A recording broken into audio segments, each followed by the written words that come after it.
Hello, and welcome to Pretty URL Modules Features video. Let's talk about how this module can help your store. The module removes IDs and numbers from URLs to make them SEO friendly.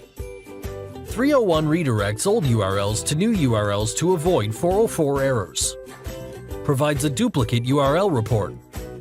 Let's first show you a product page without the module installed. Notice the ID and numbers in the URL. Now, let's go to the same product page with the module installed. As you can see, the ID and numbers are no longer there. You can change the URL structure and include the main or whole category tree in the product URLs. Here is an example of a product URL with category tree. Now, let's go into the back office of the module to show how you can manage store URLs and make them clean. Here at the Traffic and SEO page, scroll down to find Schema of URLs settings. You can set your URL route as per your requirements without the ID. You can also set up your URL route for all these pages.